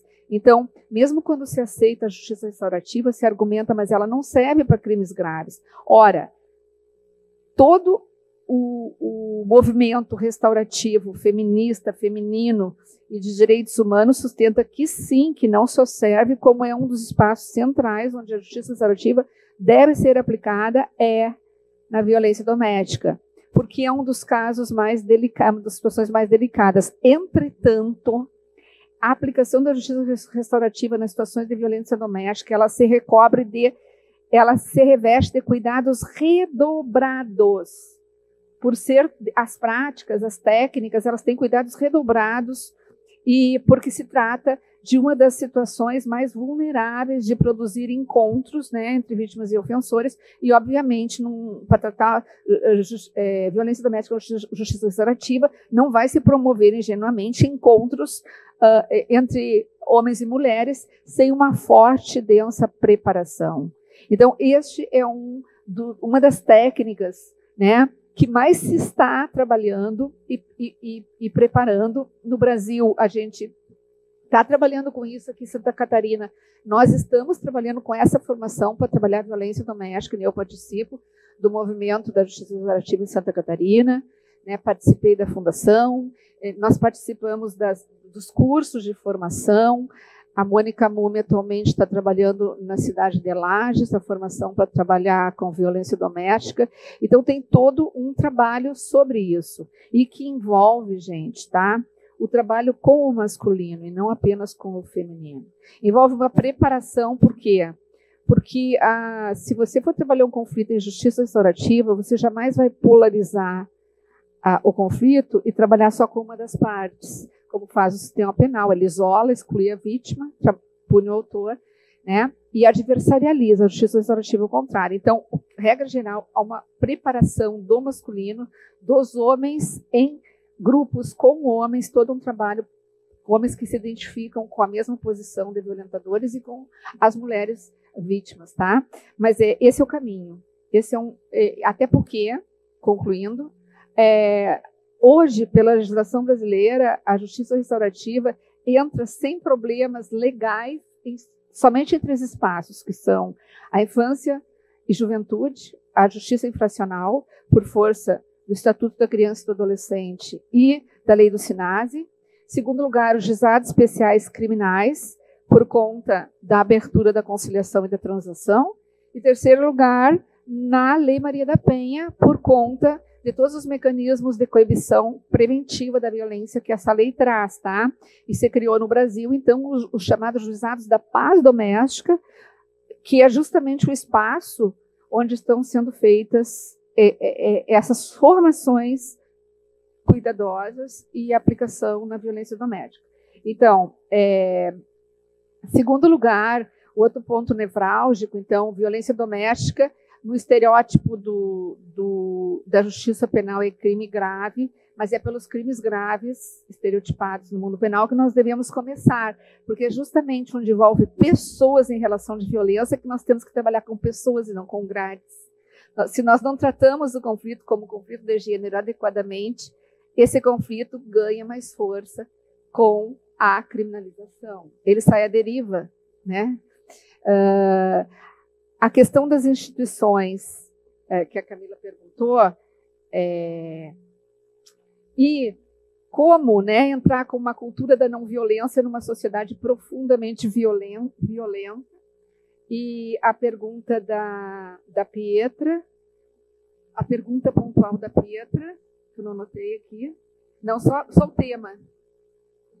Sobre como aplicar isso em crimes corporativos e estatais. Tá, mercados. Estado, perfeito. Então, eu vou falar segundo da questão levantada pela Pietra, porque a Pietra está no momento de pesquisa do GCCRIT, né, coordenado pela professora Marília Budó, que foi nossa aluna também, me orientando de mestrado. A professora Marília hoje está trabalhando a criminologia global, as teorias do dano, né, e a responsabilização do Estado e dos mercados pelos crimes que produzem danos coletivos e danos difusos para a humanidade, para pessoas, para meio ambiente, para animais. E eu diria que esse é um dos campos por excelência hoje em que o movimento restaurativo está implicado. Inclusive, quando eu coloquei a questão brasileira, né, a questão do movimento no Brasil que postula a criminalização do Estado pelos crimes das pessoas, a criminalização não, a responsabilização do Estado pelos graves danos provocados a partir do colonialismo, da escravidão contra o povo negro, contra os povos indígenas, eu estava colocando justamente que se tem considerado fundamental, né, que a gente parta para essa postura de corresponsabilização do Estado, e não necessariamente no Brasil dos mercados, mas acrescento dos mercados. Ou seja, dos sistemas econômicos, políticos, né, que são os condicionamentos, são as estruturas, são as empresas que produzem danos contra os sujeitos, e isso está interditado dentro do sistema penal simplesmente pela tese de que pessoa jurídica, né, é exceção à criminalização, embora a Constituição tenha aberto esse flanco, mas só se criminaliza a pessoa jurídica enquanto exista uma pessoa física diretamente possível de ser responsabilizada. Então, justamente o movimento restaurativo, ele faz nos ampliar a visão de onde estão as vítimas, né? Sair do estereótipo da vítima individual do direito penal, da vítima ideal do Neil Christian, né, da vítima branca, adulta, jovem, vítima do estupro, a vítima do homicídio, a vítima coitada, para pensar em vítimas globais, para pensar em graves violações de direitos humanos, de crimes contra a humanidade, para pensar nas metades sacrificadas nos projetos de dominação, do projeto de dominação ocidental que está aí, né? Porque, em última instância, é a invisibilidade dessas vítimas que está em questão. É tornar visíveis essas vítimas que, dentro de uma armadura limitada, como a da justiça penal, crime-pena, elas não aparecem. Então, sem essa discussão macro, nós continuamos no nível da reprodução periférica. Né? Nós continuamos criminalizando pessoas ou só responsabilizando individualmente pessoas e continuamos desresponsabilizando e imunizando a responsabilidade do Estado, a responsabilidade das instituições, quando o Estado é o grande criminoso. O Estado é o grande matador. O Estado brasileiro é o grande matador. O Estado brasileiro é o macro réu. Né? Então, ao longo da história brasileira, em todos os períodos da história, ele vem produzindo crimes indescritíveis. E foi isso que se pensou com a estruturação, usando a justiça restaurativa para apurar os crimes da ditadura militar. E nós todos, o Brasil acompanhou os gigantescos limites corporativos, políticos, econômicos, institucionais, né, que entravaram em grande medida que esse processo tivesse um desfecho diferente de uma lei da anistia. Então, os golpismos, né, a nossa tradição golpista, ela não está só quando as Forças Armadas saem às ruas, ela está dentro do direito, ela está nos microgolpes, ela está em todas as atitudes que obstaculizam os avanços da democracia. E a justiça restaurativa vem para trazer, então, visibilidade, transparência, né, verdade da nossa história e mostrando ao mesmo tempo quem são as suas vítimas. E, por último, então, é claro que eu tenho um profundo ceticismo em relação à figura do Estado. Né? Conforme a gente vai mostrando a face criminal do Estado e não a face protetora, esse Estado fica nu. O sistema penal, cuja matriz é o Estado, está nu na sua violência. Entretanto, eu trabalho isso, eu acho que a palavra de esperança que a gente tem que dar para os estudantes é trabalhar isso a partir dos instrumentos de ambiguidade que existem dentro das instituições. Tá? O direito é uma ferramenta. O direito é uma ferramenta. O que nós temos de técnica jurídica, constitucional, ferramentas pelos direitos humanos, em termos de operacionalização do direito, são ferramentas. E nós, com uma visão macro, podemos dar a essas ferramentas uma destinação emancipatória e não hegemônica ou regulatória ou reprodutora de sistemas opressores e desiguais. Então, em verdade, nós temos cada vez tem menos espaços diante de um momento, de um contexto que a gente está vivendo, que é um contexto de escuridão. Nós estamos vivendo um mergulho na escuridão. O bolsonarismo é um mergulho na escuridão da democracia inconclusa. É um mergulho de cabeça.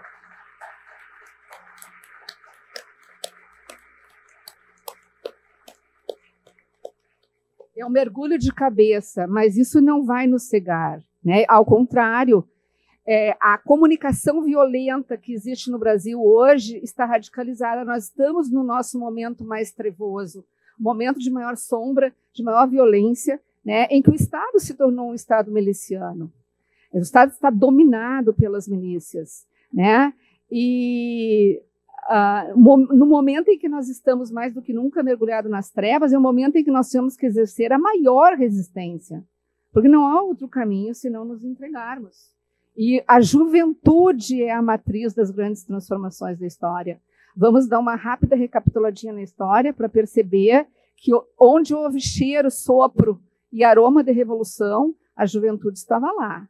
Né? Então, rupturas se fazem com paradigmas alternativos. E se nós não ocuparmos as instituições com o discurso contra-hegemônico, com a busca de uma nova justiça, nós só temos um caminho, que é o abandono. E por isso eu queria hoje finalizar aqui essa parte do debate, homenageando, dedicando a nossa tarde, a minha fala, a um grande ser humano, aquele que foi, a meu ver, o maior criminólogo que o século XX teve, mas que foi também o maior humanista, que nos ensinou muito do que hoje nós estamos podendo trazer aqui, o professor Alessandro Barata. Eu quero homenagear o professor Alessandro Barata neste ato. O professor Alessandro Barata nos ensinou, a minha geração, que nós devemos, sim, fazer valer o nosso discurso por dentro das instituições, por mais escuras e sombrias que elas sejam. Porque enquanto houver um espaço de ambiguidade, um espaço emancipatório, nós devemos abraçar esse espaço. E o professor Alessandro Barata, gente, para vocês que estão chegando aqui, estudantes desse momento, vocês não sabem o quanto ele foi parceiro desse sul do mundo chamado Brasil, o quanto ele foi parceiro da Universidade Federal de Santa Catarina, a partir do meu trabalho, das parcerias que firmamos, quantas vezes ele veio à Universidade Federal de Santa Catarina dar aula de criminologia, de política criminal, de direitos humanos aos nossos alunos, e o quanto ele colaborou com os nossos alunos, auxiliando nos seus projetos, nas suas pesquisas, com envio de livros além-mar, de navio naquela época, inclusive grande parte da bibliografia da minha tese doutoral, e o quanto ele acolheu os nossos alunos, vários dos meus orientandos à época foram recebidos na casa dele, né? Assim como eu, e nós o recebíamos também na nossa casa. Então, Alessandro foi uma das maiores autoridades, né, ocidentais no campo da filosofia, da sociologia e da criminologia, e foi um ser humano de uma humildade, de uma integridade, que é referência para o mundo inteiro. E nós aqui na universidade, na Faculdade de Direito, na UFSC, tivemos, né, 10 anos de vivência com o Sandro. Ele morreu há 20 anos, no dia 25 de maio de 2002. Então, esse ano está fazendo 20 anos sem Alessandro Barata. E eu quero dedicar essa fala a ele, e eu quero divulgar entre vocês, né? Eu sei que tem professores de criminologia, como Marília, que continuam trabalhando os livros dele, o GC Crítico continua estudando. Nós publicamos essa obra em homenagem a ele no ano de 2002. Essa obra foi entregue no leito de morte de Alessandro Barata. Eu organizei essa obra em 2 volumes, em 2002, e reuni naquele momento todos os parceiros brasileiros do professor Alessandro Barata, de norte a sul, das universidades que, como a nossa, ele apoiava, nas quais ele acreditava, né? E, acima de tudo, foi um grande amigo. O livro se chama Verso e Reverso do Controle Penal, e ele está à disposição ali no Centro de Ciências Jurídicas da UFSC. Ele está na biblioteca e ele está à venda na Fundação José Arthur Botê, os 2 volumes. Acho que por um preço módico de 20 e poucos reais, porque não, é uma obra que não objetivava lucro, né? É uma obra que foi feita como um gesto de agradecimento da Universidade Federal de Santa Catarina e do Centro de Ciências Jurídicas ao professor Alessandro. Então, eu quero deixar esse registro, aproveitando aqui a intervenção da Camila, de que sim, nós devemos seguir lutando, inclusive dentro dos cursos jurídicos, como o Cachif está fazendo, com todas as dificuldades que isso implica. Bom? Obrigada, professora. Eu estou até sem palavras, até me perdi aqui no programa. É abrir para o bloco agora, né? Tá, abrir para o bloco de 3 perguntas. Abrir para o bloco.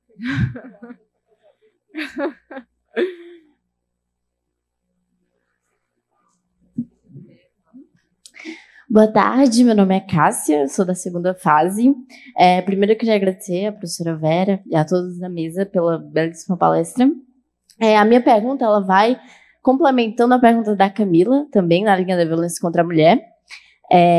A minha pergunta era até mais um pouco extensa, mas a senhora já respondeu parte dela. A minha linha de pesquisa é para ser, né, no sentido da violência contra a mulher, físico, moral e psicológico, mas principalmente no feminicídio. Então, eu penso, né, que a lei punitivista hoje em dia não consegue resolver esse problema, mesmo com o medo do agressor, do cárcere, até porque muitos são soltos pouco tempo depois que são encarcerados. E também tendo em vista que é uma violência normalizada, visto que o agressor ele está inserido desde a infância nessa cultura machista, né, e patriarcal. Então, o homem ele não nasce violento, ele se torna, ele é criado para tal. Assim como as mulheres, elas não nascem submissas, elas são criadas para tal, né? Simone de Beauvoir já dizia isso. Então, a minha pergunta ela vai: como é que a gente pode usar a justiça restaurativa de uma forma efetiva nesses casos, né, de feminicídio, já que eu acredito que realmente a comunicação não violenta ela é real, mas eu não sei como é que ela conseguiria resolver a questão do feminicídio, já que não tem como restaurar a vida dessas mulheres que já foram mortas por simplesmente serem mulheres, né?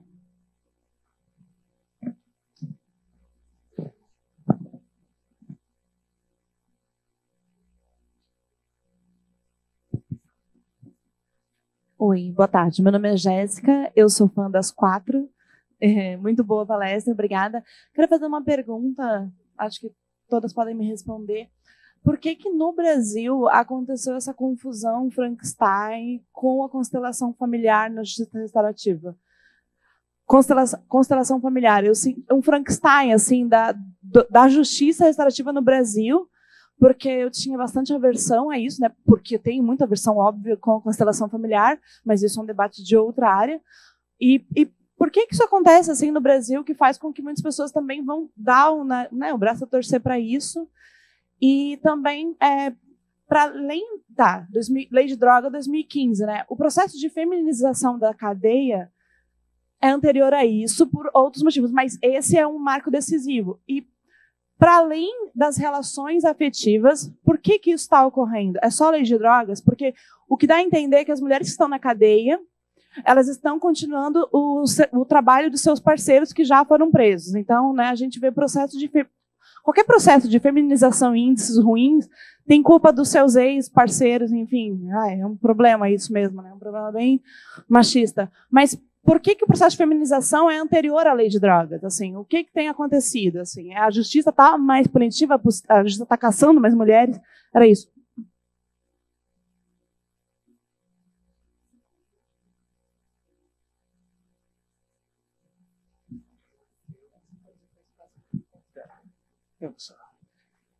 Boa tarde a todos presentes e a professora Vera. Só um pouquinho nervoso pela mesa, mas tudo bem. Professora, principalmente nesse tema que foi comentado sobre a instauração da justiça restaurativa, né, e desse paradigma restaurativo, aqui eu vou ser mais pragmático mesmo. A gente já tem inúmeros estudos, né, teóricos, o próprio Barata, e pesquisas sobre a falência do sistema penal e a inefetividade dele. Isso já é mais do que confirmado. Ainda assim, na prática, né, a gente tem uma dificuldade em combater esse paradigma punitivista. E, ao meu ver, e até fazendo citação ao Howard Zerr, que ele trata bastante das lentes, né? Eu vou mais ainda além do paradigma punitivista e vou para o paradigma da violência, né? A gente tem hoje uma sociedade totalmente violenta. Vamos limitar o Brasil, mas até na própria Latinoamérica inteira. E, como a professora estava dizendo também, o atual sistema político só acentuou ainda mais essa violência, mas que já vem desde toda a nossa história, toda a cultura de todos os países da Latinoamérica, que é a violência por conta do colonialismo e tudo mais. Na situação, na prática, né, sendo pragmático, eu vejo dois principais pontos que esse paradigma violento influenciam. Na sociedade como um todo, tendo em vista que a justiça restaurativa é para os conflitos que serão desenvolvidos e a comunidade, então essa violência ela dificulta em todas as questões da comunicação não violenta. Na prática a gente vê os envolvidos não querendo participar ou não tendo essa parte da voluntariedade, que aqui se entende como esse real engajamento, né, no conflito. A gente vê inúmeros problemas nessa parte. É um dos principais problemas que eu vejo na prática. Mas eu vou me voltar principalmente para o outro problema, que é realmente a instauração do paradigma restaurativo no judiciário, que é a realidade que a gente convive hoje. Como a professora mesmo explicou, a gente nem sequer vê um real paradigma restaurativo já, né, consolidado aí. A gente vê uma tentativa que muito falha, né, buscando um espaço. Então, como a professora visualiza a possibilidade, como se seria, ou até mesmo uma realidade, da gente instaurar verdadeiramente o paradigma restaurativo e vencer esse paradigma violento, punitivista, tendo em vista que até mesmo as atuais iniciativas são muito contaminadas por esse paradigma vigente da violência. E, por exemplo, o próprio sistema já de justiça atual, com os juristas, seja o Ministério Público, as delegacias, os policiais já estão todos contaminados, já estão todos envolvidos, já estão todos usando esta lente da violência, esta lente punitivista.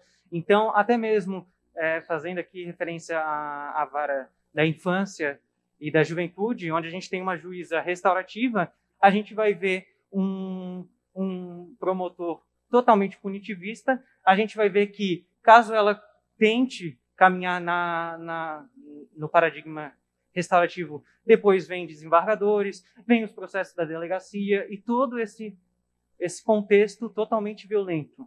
Então, sintetizando, né, como se a professora vê uma real possibilidade da gente vencer esse paradigma e como seria se prendendo a essa parte do problema, né, que é a institucionalização, é o judiciário, os profissionais mesmo envolvidos.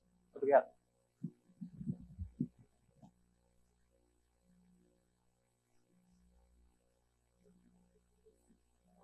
Eu vou falar um pouquinho, vou passar a palavra para minhas colegas também poderem comentar, tá? Eu, tomando as 3 questões, eu diria, primeiramente, como é o nome da estudante que fez a pergunta do feminicídio? Cássia, e o do estudante que fez a... João. Tá. Tomando rapidamente aqui as 2 questões, a tua não está incluída necessariamente nisso, eu diria o seguinte, ó. Para enfrentar esse debate, nós temos que ter um pressuposto, nos libertarmos daquela ideia de que o direito pode e deve resolver tudo, a onipotência do direito, que é a cultura na qual nós somos criados, por achar que tudo que procurar um advogado ele vai ter que resolver, ou que o direito pode resolver todos os problemas com as suas ferramentas. Não pode. Libertar-se da onipotência do direito. Tem questões insolúveis dentro de qualquer justiça, dentro de qualquer superestrutura jurídico-política. E isso é nos libertar, então, da ideia de que tem que ter controle social para toda ação. O ideal é que o controle social, a resposta, a reação formal e informal seja sempre mínima e não máxima. Tá? Então, nesse sentido, um segundo pressuposto, não tem receita. Segundo, não tem modelo pronto de justiça restaurativa para ser aplicado na prática em lugar nenhum no mundo. A justiça restaurativa é um modelo em construção, em experimentação. Eu falei a palavra laboratório, que eu tenho bastante aversão até, parece coisa do positivismo. Mas a gente está no laboratório de experimentação, né? Porque a gente está num plano insuportável de dor e escuridão mesmo. Então, a gente tem que tentar sair do mesmo. E, então, não tem receita de bolo. E terceiro, o que nós estamos fazendo não tem garantia de sucesso, tem garantia de esforço. Ou seja, gente, nós temos que aprender a trabalhar dentro da contradição e não da solução. Porque o paradigma da justiça penal é da solução. Então, é o cartesianismo que nos molda. Quando a gente entra num debate novo, a gente tem que entrar aberto, né? E não para agarrar a primeira receita pronta que apareceu. Eu digo isso porque não tem solução para um feminicídio. Ou seja, para um feminicídio até tem todo o diálogo restaurativo à disposição, mas para a morte de alguém não tem reparação. Que dê conta, dor, a intensidade dessa dor não tem paralelo no direito, na medicina, na psicologia. Esse luto não tem solução. E muitas coisas não terão solução, por isso que talvez a palavra restaurativa já seja na origem até inadequada, como eu considero. E eu falei que um dia eu quero viver a justiça sem adjetivos. Então, para o feminicídio, que vai trabalhar a relação entre autor e familiares da vítima, tem as conferências familiares, tem as ferramentas da justiça restaurativa, para tentar compreender, porque só compreendendo a forma de domínio do patriarcado e a forma de relação que ele estabelece é que nós vamos poder ir trabalhando na contracorrente da violência feminicida, entendeu? Então, é claro que a criminalização é mais do mesmo, é uma resposta simbólica que não vai trabalhar o problema. Mesma coisa, justiça restaurativa, né?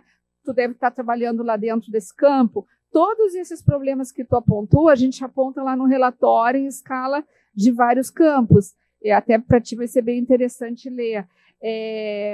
Não existe possibilidade, a minha condição de pesquisadora, né, que foi a campo e tem essa amostra, é de que não existe possibilidade de tentar introduzir a justiça restaurativa dentro da justiça penal. Todas as conclusões são de que a justiça penal coloniza e resiste em todos os momentos os sopros da restaurativa. E que a restaurativa está acabando alocada lá na periferia, tratando os crimes residuais, e que a tendência é que ela acabe sendo desprezada, que nem foram os juizados especiais criminais, sem impacto na redução do sistema penal, na redução do encarceramento, e duplicando a justiça. Porque o que está acontecendo é um bis in idem, em muitos casos. Entra um procedimento restaurativo sem suspender um punitivo, e eles estão caminhando juntos, porque a resolução 225 permitiu isso. Eles podem caminhar paralelos, ou um suspender o outro e esperar, e caminhar alternativamente, mas a alternativa não está acontecendo.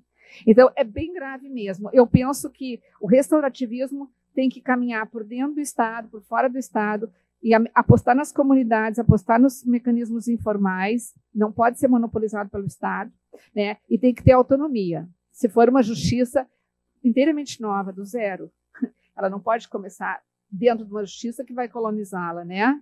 E, Jéssica, sim, a feminização, a interpretação de gênero em cima da criminalização feminina é um resultado do próprio patriarcado, né? O professor Alessandro Barata tem um texto maravilhoso que se chama O Paradigma de Gênero, num livro que resultou de um encontro que nós fizemos lá em Porto Alegre, na associação, na organização não governamental Temes, na década de finais de 90, onde ele mostra justamente que o que acontece com as mulheres, né, para que elas se tornem mais vulneráveis a serem criminalizadas, é justamente quando elas vão se comportar como homens, em conexão com o mundo criminalizado masculino, e porque o papel da mulher, o estereótipo de mulher até no núcleo do patriarcado, né, é de vítima e não de autora. Então, a criminalização era a exceção, mas o tratamento dado a elas era esse, como apêndice do macho, né, sem autonomia, sem cérebro, só com emoção, reproduzindo toda a estereotipia do gênero. Então, claro que é anterior, quando a mulher furta, quando a mulher rouba, nos crimes contra o patrimônio, está colado isso. Tu é psicóloga? Tu lida no sistema penal, sistema penitenciário?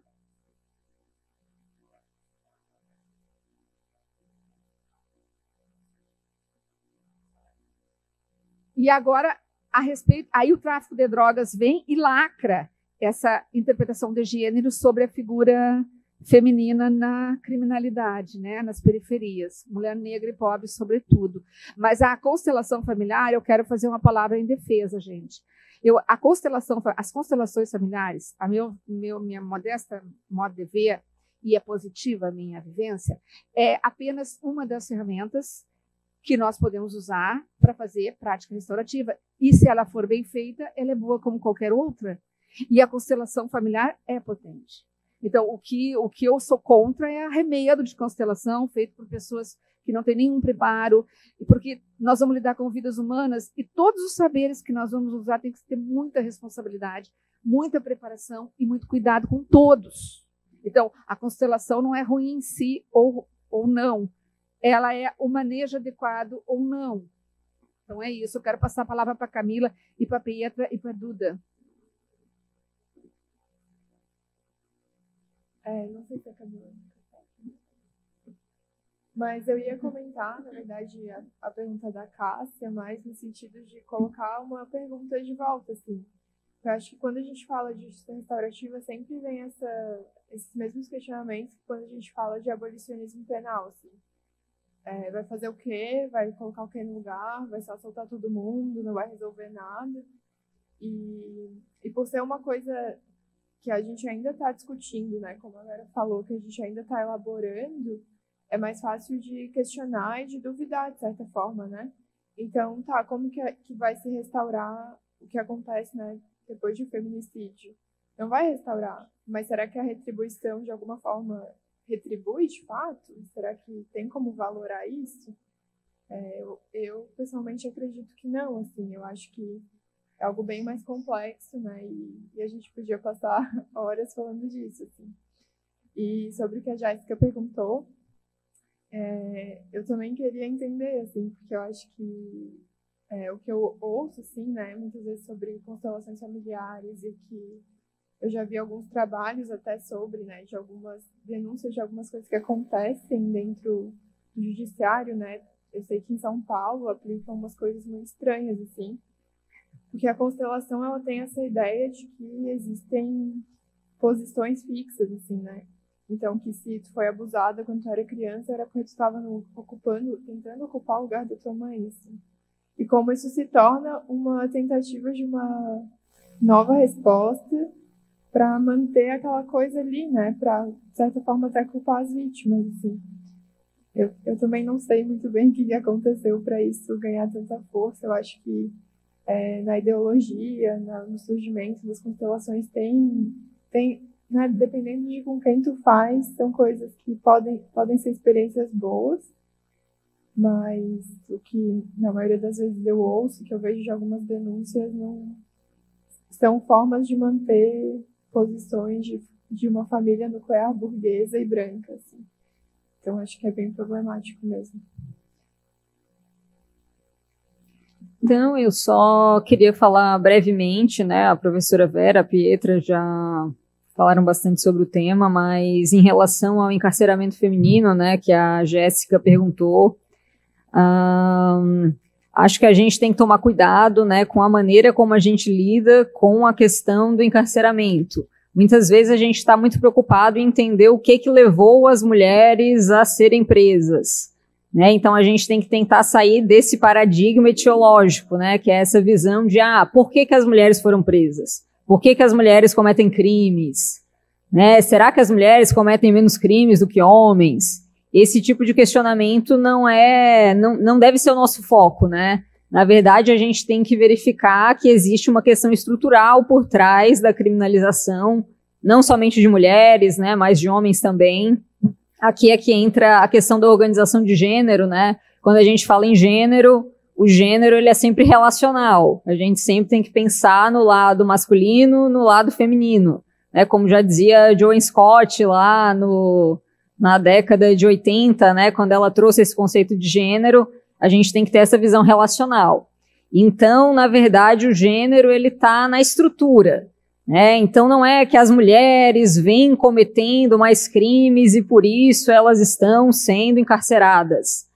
Na verdade, a gente tem o sistema penal cada vez mais visando as mulheres do que acontecia anteriormente.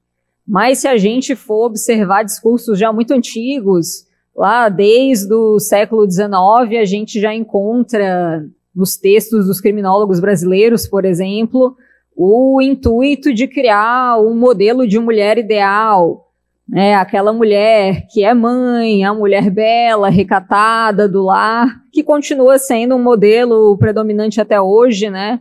Que vai ser o resultado desse modelo da família burguesa. A mulher que se diferencia desse modelo ideal, como, por exemplo, as mulheres que trabalham, lá quando a gente pensa no século XIX, né, em que as mulheres não estavam inseridas no mercado de trabalho, as mulheres negras, as mulheres ex-escravas, né, todo esse grupo de mulheres visto como fora do ideal passou a ser criminalizado. Então, na verdade, as mulheres já são visadas há muito tempo, né, pelo sistema penal.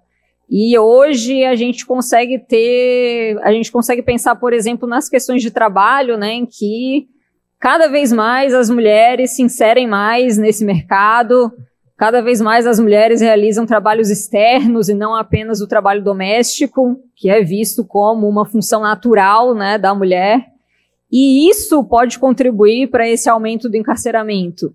Né? Então, digamos que não é uma questão individual da mulher, né? Não é a mulher que está cometendo mais crimes, mas a gente tem uma visão estrutural, né? Um sistema que se volta, por vários motivos, cada vez mais contra as mulheres. E acredito que seja isso, né? A professora Vera já falou dos outros assuntos, né? Sobre a constelação familiar, não posso auxiliar, que não entendo muito sobre esse assunto. Mas é isso, obrigada.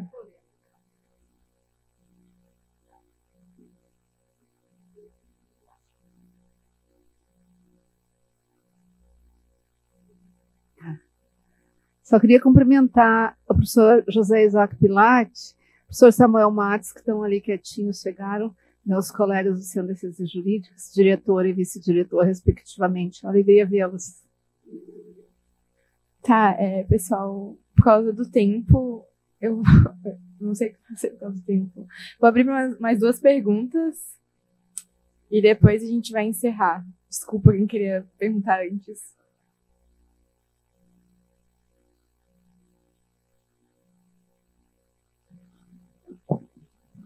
Oi, primeiramente, boa tarde. Eu gostaria de agradecer a brilhante palestra e por vocês existirem. Mas a minha pergunta é sobre um ponto que a senhora especificamente falou, sobre o encarceramento feminino visto do ponto de drogas. Um dos autores que eu mais tenho estudado atualmente é o Luiz Carlos Veloz, que é um juiz da execução penal. Ele fala exatamente sobre essa criação histórica do porquê se criminalizou o tráfico e como isso é respondido atualmente. Visto que tem algumas ações até mesmo no STF sobre essa questão da inconstitucionalidade e vendo esse ponto de a resposta por dentro do sistema, como a senhora vê esse ponto sobre se a resposta sobre essa questão de drogas e encarceramento feminino e encarceramento em geral pode ser resolvida de maneira institucional pelo STF ou por outras instâncias, ou a justiça restaurativa junto com isso, poderia ser uma resposta macro e que realmente corrigiria esse ponto da história para algo que realmente seja uma solução e não apenas uma falsa resposta que não responda realmente ao problema. Como é que é o teu nome? Vinícius. Nosso acadêmico de direito, né? Vinícius, eu concordo completamente com as teses do Valois, que são as teses dos abolicionistas, inclusive o professor Sebastian Scher, na Alemanha, ele tem escrito muitos trabalhos a respeito da inconstitucionalidade, né, do consumo de algumas substâncias psicoativas, e eu acho que a matéria mais exuberante que nós temos, tanto acadêmica quanto juridicamente, é a crítica à criminalização das drogas. Então, acho que tudo já foi dito, demonstrado, né? A inadequação do ponto de vista social, humano, inconstitucional.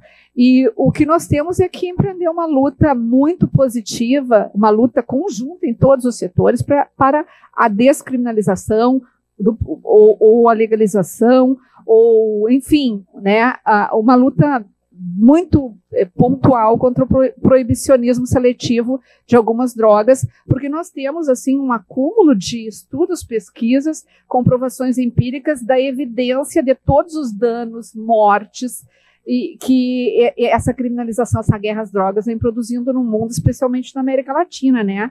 O processo trágico de vitimização. E hoje em dia, com o encarceramento feminino, é mais uma das páginas mais dramáticas desse processo. Se nós conseguíssemos centrar na nossa energia criminológica, nossa energia político-criminal, nossa energia política nesse tema, nós teríamos uma redução do sistema penal em 30%. Tá? Então, nós temos 30%, 30% a 40% em toda a América Latina, 1/3 do encarceramento representado pelo crime de tráfico. O Zaffaroni chama isso de autoritarismo cool, né? O sistema penal latino-americano, incluindo o tráfico de drogas também, a criminalização do tráfico também é responsável pela ascensão do fenômeno do encarceramento cautelar, certo? Então, 30% do encarceramento cautelar latino-americano é representado pela criminalização do tráfico. Isso é uma tragédia de proporções quase de uma guerra mundial. Assim, o desastre que é, né, sem nenhuma função útil demonstrada que tenha sido cumprida. Então, os altíssimos custos financeiros, humanos e democráticos dessa guerra exigem que ela seja pautada com urgência pelas candidaturas políticas, pelas universidades, né, na contramão daquilo que a Camila colocou aqui tão bem, né, que é esse desmonte da universidade pública e como mais uma das faces, né, da escuridão bolsonarista, no sentido de que a universidade é a matriz de produção de conhecimentos, ações e movimentos concretos de reação a essa barbárie. Então, ao desmonte não apenas do conhecimento científico, né, como das matrizes que produzem esse conhecimento científico e reproduzem com força intensiva contra a universidade. E as universidades é uma das fontes que está em condições de organizar uma reação a isso. Então, acho que é uma luta pela vida, uma luta urgente contra o genocídio, é desarticulação dessa criminalização. A última pergunta.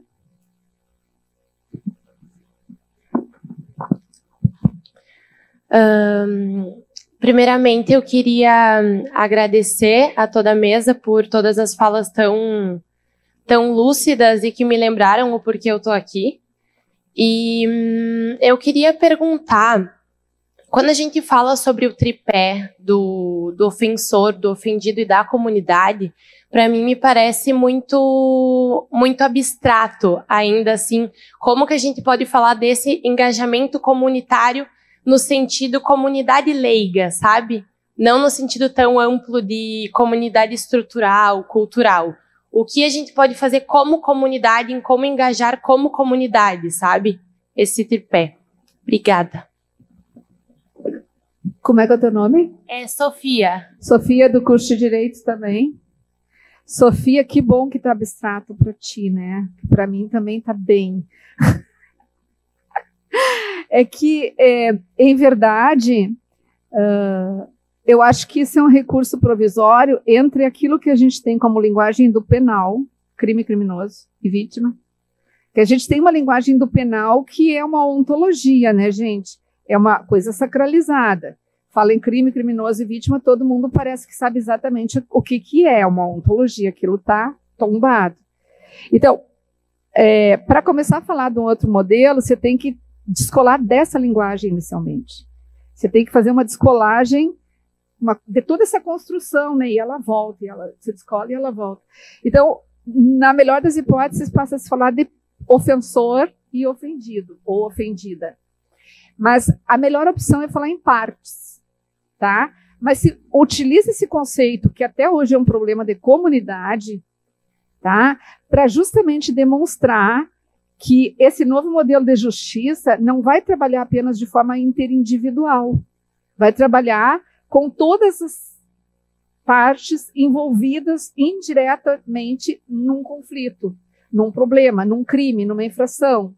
Então, por comunidade, o mundo entende coisas muito diferentes, certo? Que vão desde uma vizinhança, um suporte familiar, um suporte de pessoas que têm interesse no mesmo problema, um suporte de um conjunto de pessoas que foram atingidas.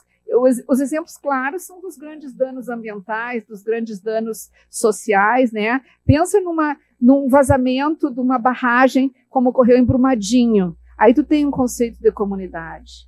Uma cidade toda envolvida, né, cuja sobrevivência, cujo mercado de trabalho, cujas relações estavam todas envolvidas com o trabalho naquela mesma empresa. E aí você tem o que é dano indireto, facilidade de localizar vítimas coletivas, familiares, pessoas que tenham direto ou indiretamente. Então, o que se quer dizer, na falta de melhores nomes, é que todos os que se sentirem prejudicados têm legitimidade para usar essa justiça, para usar essas ferramentas dessa justiça, certo?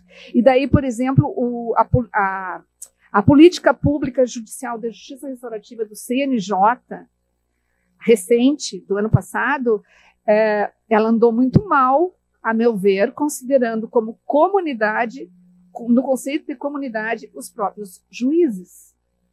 Por quê? Porque, na verdade, se tu for examinar como as práticas de justiça restaurativa estão sendo feitas no Brasil, né, os juízes estão, de alguma maneira, vindo como suporte das práticas restaurativas. Está acontecendo coisas assim, as estruturas da cidade, de prefeitura, serviço de saúde, SUS, mercado de trabalho, vêm nas audiências, por exemplo, para oferecer trabalhos para as pessoas vulneráveis naquelas situações de conflito, de furto, de roubo. Então, é um conceito complexo, reconhecido como difícil e em movimento o seu conteúdo. Obrigada, professora. Gente, eu preciso realmente encerrar. Queria agradecer a todos que estão aqui pessoalmente, e depois o pessoal que vai assistir online. Queria agradecer a professora, a Camila, e a Pietra também. Queria dizer que quem gostou do assunto é só ir no GCCRIT, gente, bem fácil. Acontece quinzenalmente no CCJ, semana que vem tem. E é isso, obrigada.